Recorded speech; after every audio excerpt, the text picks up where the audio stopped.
Hello everybody, I'm Sarah and I'm a recorder player. Joseph Bologne Chevalier de Saint-Georges, prolific composer, master swordsman, close friend to Queen Marie Antoinette and housemate of Mozart. And he's one of the few known black composers from the classical period. But why don't we know more about this fascinating composer? Why are his fantastic works relatively little known today? And why did he write for the bizarre combination of solo harp accompanied by a flute? I got together with composer and multi-instrumentalist Althea Talbot-Howard to help me answer these questions. Althea has had a long performing career as an oboist, but has since returned to the recorder. And she has reconstructed Saint-Georges' unpublished Sonata for harp with flute accompaniment, and it's finally published for the first time, including a version for recorder and piano. Althea is an expert, and I hope you enjoy our chat as much as I did. My first question: who was Joseph Bologne? He goes by a few names. Some people call him Bologne and some people call him Saint-Georges. I tend to do that. And some people call him Chevalier. He was born under the French Empire in 1745 in Guadeloupe. The king at the time was Louis XV, that's Louis XV. His father was an aristocratic French planter, so he owned a plantation on Guadeloupe. He was a married man with a legitimate daughter called Elizabeth. And he also had a young slave mistress called Nanon or Nanou, and she was Saint-Georges' mother. She's thought to have been about 16 years of age when Saint-Georges was born. They left Guadeloupe in about 1752 to 53 and sailed in a beautiful ship to France. Saint-Georges was brought up as his father's heir as much as he could be. He wasn't given a big endowment of property, but he certainly had an allowance that enabled him to live pretty much as a nobleman under something called a Code Noir, which was a code that King Louis XIV had brought in to say what rights people of African descent could have in France and throughout the French Empire. He was very, very, very well connected. I mean, his best connection was Queen Marie Antoinette. He did a lot with her. And he also knew Gossec and he knew Haydn. So Saint-Georges studied the violin in Paris, and also he studied fencing, and he actually became France's premier swordsman, which is one of the reasons why he has the title Chevalier. And yeah, that's one of the reasons why many portraits of him show him holding his sword. So he was this fantastic swordsman, and that's also another reason why I suspect sometimes his scores weren't as precise as we would like them to be, is that he had big things going down as a swordsman in Ancien Regime Paris, and then when the revolution broke out in 1789, he actually turned his back on his aristocratic lifestyle and his aristocratic friends, and he threw in his lot with the revolutionaries. And then he actually commanded, it was quite an amazing story. He commanded a regiment of swordsmen and horsemen of African descent. So there was a special regiment for people who were who had slave ancestry, who fought for the revolutionaries, and he commanded that regiment. Wow. What an incredible life. What happened to him? It didn't really work out for him. And I've come to the conclusion, this is my personal take on it. Some people will be scandalized. I think he should have stood by the Queen. He threw in his lot with the revolutionaries. I don't think they ever really accepted him, because although he was of part slave ancestry, he was also partly of first estate, i.e. French aristocratic ancestry. And he really, really loved the bourgeois art form of classical music. So he conducted an orchestra. He was renowned as a violinist.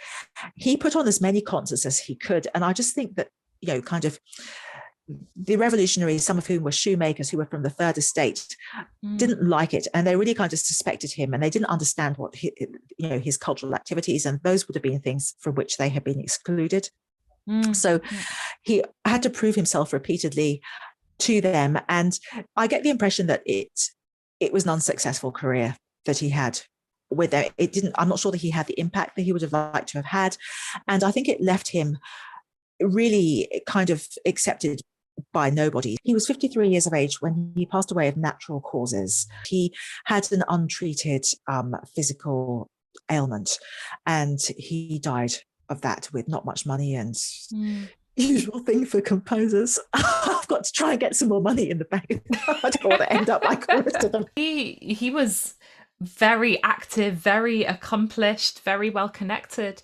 And yet today we know relatively little of him. Let me think what some of the reasons could be. I think that the revolution probably had a lot to do with it. So it would be interesting to know how many French composers had their scores make it through that level of upheaval. There are so many different variables that one would want to look at. Like, definitely you want to consider racial prejudice, you want to consider all of those things without a doubt, but you also need to look at the turbulent times, and you then need to do a kind of like have a control group of white French composers. Well, how did they make it through, and do we know who they were? And if we suddenly find that there was kind of like nothing, that would explain a lot. It was very, very, very turbulent time. And the other reason that I think perhaps that we don't know that much about Saint-Georges is perhaps a failure to write enough chamber music. I mean, for me, chamber music is a fantastic way that a composer can make sure that their legacy is transferred from one generation to the next, because it's so practical. So, it's for small forces, and there's more scores are likely to have been disseminated. He didn't write that much. He wrote more for the orchestra because he was the leader and conductor of an orchestra. And he wrote a lot of operas. So that's my lack of conclusion. We can't, there's not one answer, of course. I suspect not. I think it's more complicated than just saying, oh, he was black and so nobody wanted to play his music. I mean, believe me, there may very well be a lot of truth in that. There probably is true. But at the same time, I don't know, because actually I'm just like, well, who else's music was being played? That's a really interesting point about chamber music that didn't occur to me. But of course, you have someone like Telemann who published their own and of course could just spread it far and wide, and then you've just got such a higher chance of someone picking it up than if you need an orchestra. That's absolutely right. And I must confess, not that you've asked me this, but I must confess publicly now to being a disciple of Telemann and also Hindemith in my approach to composing. So actually, I remember when I was a child doing lots of recorder chamber music. Perhaps I asked a question saying, why does it say oboe or violin or recorder or flute on the score? That it was very much a thing with baroque publication to make it as applicable to as many melody instruments as possible, so that you could actually get your scores out there. So when I started becoming a composer, that's one of the reasons why I actually write multi-instrumental scores, especially as I specialize in recital and chamber music, is just thinking that, you want the maximum number of people to be able to play it. Saint-Georges didn't do that. He fell into what is kind of, I think is in some respects a bit of a trap, which is always wanted to go down the orchestral route, because although that is kind of higher status and things like that, you need big orchestral forces, and that's very expensive. He just did not have anything like Telemann's wonderful, beautiful, marvelous chamber music output that keep the composer's name alive and then get people researching, thinking, oh, what else did this person write? It sounds very logical, especially if the country's just been in revolution, then there's less orchestral concerts and operas. Yeah. But I think things like that, would stop orchestras meeting, stop people playing, and so on. Just bringing you back here because I thought it would be nice to hear some of the music. This sonata has 3 movements: Andante, Minuetto, and Rondo, and I'm going to play you the first movement. Enjoy!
piece is actually, it's called the New Chevalier Sonata, which is a name that I have given to my own reworking of the sonata for the harp with obbligato flute that was written by Joseph Bologne, Chevalier de Saint-Georges, around 1779 in Paris. And originally I'd wanted just to credit him, but I've actually come to realize that I've done so much work on it myself to arrange it for modern woodwind instruments, including the recorder, that actually I do have to credit myself as a co-composer. I can't pretend it's all by him because it isn't all by him, but the vast majority of it is. The melody lines are the same. The bass line is almost unchanged. It's just a matter of doing things such as evening out the texture and putting in lots of thirds and sixths and revoicing. Just I'm a former oboe soloist, just so that people know. It actually, in its original key of E flat major throughout, it is perfect. It's a perfect oboe tessitura. But my thoughts were, oh, if I just crank this up into G major, I think I could do a recorder score, which would be really fantastic. That was very early on. I was thinking all I've got to do is just like yank it up into G and I think it's going to be job done. Yeah. So what I did in my first arrangement for oboe and piano was exactly that, to put the harp part onto the piano and the flute part onto the oboe, except that then, of course, you have these huge tassets with the oboe is standing there like a lemon, or else playing in unison with the piano high notes, which sounds absolutely awful, especially on the oboe. So what I then did, Sarah, was I revoiced it. So I was able to keep the bass part of the harp and put this is one of these very long tassets of like 20 bars when the flute is doing nothing, and then put the harp part into the flute, and then was able to be antiphonal, so sometimes to share it out between the two so that they have a kind of an echo arrangement, and other times just to fill in the texture with harmonizing notes that were needed anyway, quavers and crotchets. Oh, so it's really reconstructing from the inside of the score. It becomes a compositional exercise as well. A colleague in America complained about the piece with very good reason, of missing thirds and sixths and too many unisons and octaves and things. So it was evening those out to make it to be much more what we would expect a recital piece to sound like between a woodwind instrument and a continuo, or accompanying or duo partner, keyboard instrument, whatever that is. All of these missing notes, these thirds and sixths, what was there a reason they would have been missing? I would say, for me, it's interesting that the piece was unpublished, as far as I know, and also that it ended up in the Bibliothèque Nationale de Paris, along with many of his other scores. So I think to myself, well, how did it get there? My supposition, Sarah, is this, that he wrote it in about 1778 to 1779, having had the idea, discussed the idea with Mozart, and then for some reason it didn't get performed. And that was a point when he actually stopped being a kind of a biracial or mixed race aristocrat and became more of a revolutionary. So he started to become more involved in anti-slavery activity at that particular point in time. And he started to compose less. He went abroad to England for a couple of years. The score sat there, and I believe that it was totally unedited. So he didn't, I felt when I was working on the score that I was his posthumous editor. I was the kind of person who would have said, hey, you haven't changed key here. You've forgotten to put, all loads of A naturals are missing in the B section of the Andante. You haven't put in these accidentals. You haven't changed key. You're missing X and Y. Like, it was very much almost like a first draft of the piece, even missing some cadential parts, a couple of bars of bass line, and kind of, it's as though he wrote it. It went into a pile of manuscripts and then didn't get taken further. So that's one of the reasons why I felt that I've also had the degree of license to, if you want to call it license, to engage with a piece. Just had a lot of errors. And speaking as a composer now, I can tell you that actually when you're building a piece or writing a piece, there are so many things to think about. That he didn't have Sibelius, he didn't have a load of things like that. He got it down, and who knows that he wasn't going to come back and do some more work on it. But the work didn't get done. I'd love to hear first about the original piece. It's for harp with obbligato flute. What does that mean? What a fantastic question. I mean, in that question lies the mystery of this piece. The piece was unpublished during his lifetime. which is very exciting. And I understand that the very first publication of it was the arrangement that I did for alto saxophone and piano for ABRSM grade 5. Unlike most of his music, it was unpublished. It's also unusual in that it involved a woodwind instrument. Most of his music involved strings. He was a very accomplished violinist himself, as well as being a conductor and a composer. So this piece really stands out as an oddity. The situation is that the biggest year of composing that Saint-Georges had was 1770s. And he produced a lot during that time, and he had a lot published during that time as well. In 1778, he happened to share a house for about 10 weeks with Mozart, who was in town with his mother. Sometimes Saint-Georges has been called the Black Mozart, and I think a lot of musicians of color are not happy about that at the moment, and I really understand where they're coming from. However, it is the case that they did actually share a house, and in April of 1778, Mozart was teaching the daughter of a duke, and she was a very good harpist, and her father, the Duke, played the flute. And so the Duke commissioned the harp and flute concerto from Mozart, which he wrote in April 1778. Unfortunately, the Duke refused to pay him for it, and I don't know yet what the performance history is of the piece. So Mozart, I think, became really angry and left that house and moved into this house where Saint-Georges happened to be residing at the time. So my supposition is that Mozart arrived bad-mouthing this Duke, which is totally understandable because he didn't get paid. So I'm sure that Saint-Georges heard about this combination because his top harpist was the Queen herself, Marie Antoinette. She had started studying the harp in 1774, and she used to practice every day, so she's probably pretty good. I'm sure that he was in the position where he could actually write an evenly balanced piece between flute and harp. So what he seems to have composed was a piece for harp with accompanying flute. So, which is a complete historical oddity. And it's the reason why I've had to intervene so much with this piece, because it's not what we expect to hear. But it took me until I did all this research to work out why exactly the piece was written like this. But I think it was because of that. And in your arrangement, how can we tackle the dynamics, especially with the smaller dynamic range of the recorder? I think it's just a matter of, especially for the lower part, is because it starts quite low, starting with G, and there's kind of this figure at the bottom.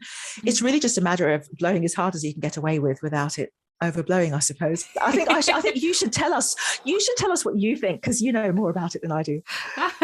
Well, for a really rich, sonorous low note, I always think of warm air, like misting up a window, because that enables the recorder to go whoa, and you get all of the overtones in there. Yeah, what have you had to add into the score in terms of articulation, slurs, staccato, extra markings?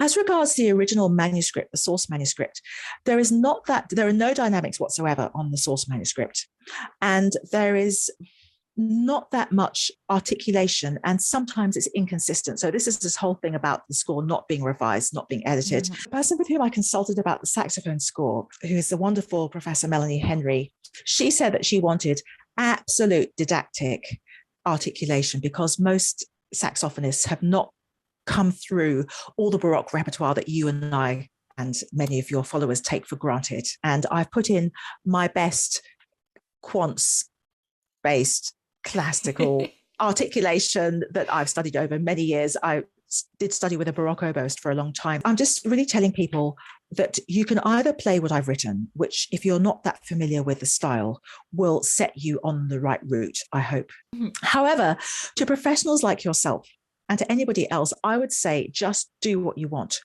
because you will know what to do, what you want to do, and put in ornaments wherever you want, do your thing. I don't feel that the source manuscript can be treated with the same level of, oh, but he didn't put a slur in this spot. I just don't think you can do that because, exactly. It can't have the same level of kind of reverence because it just is too inconsistent. So 1780, we're about 30 years after the death of Bach. We're into the time of Mozart. How would this differ stylistically from the high baroque, let's say? Well, I would say, Sarah, that the biggest difference that I found is in its natural state, this sonata does not connect in any way, shape, or form with the high art that Bach ended up producing towards the end of his recital work. So, this piece for harp and obbligato flute is much more akin to Mozart's harpsichord and violin sonatas. Like, it just doesn't connect with Bach's construction of a recital work.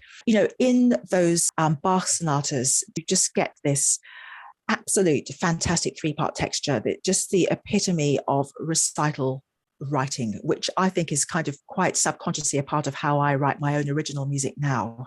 And as regards style and things like that, I think it is much more classical in its gestures. Not that Bach doesn't have melodies, because of course he does, but there is I think there's a lot of melodic invention and fantasy in this piece. But I have to say, what I find really interesting about this is I actually prefer it to a lot of kind of early and medium Mozart.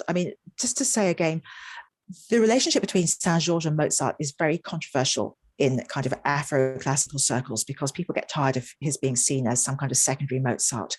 But actually, I think it's very difficult not to compare them, because particularly knowing that they knew one another and things like that. But this piece, I've worked on it on and off, but really, really consistently with the score for the last 2 years, plus having heard it in 2009 and having performed it twice with harp on the oboe in 2012, 13, thereabouts. I just don't get tired of it. I think that it's really, when I compare it with the Mozart oboe concerto, which I have played with orchestra, say, about 5 times, I really don't rate that piece very much, I'm sorry to say. Like, I like the second movement, but it's just scales and arpeggios a lot of the time, and the outer movements. Like, the oboe quartet is a much better piece of music, in my opinion, and many of my colleagues would share that view. For me, once I've revoiced this piece, this is much more akin to Mozart when he's writing the oboe quartet than when he's writing the oboe concerto. Like, it's not mind-numbingly, we're going to be in C major for like 8 bars, and then we're going to go to the dominant, and then we'll head back again. I don't want to be rude, but it's more than that. It's better than that as regards harmonies. It's interesting, I think. Thank you so much, Althea. That was really interesting to hear all about the composer and how you worked with it. Thank you.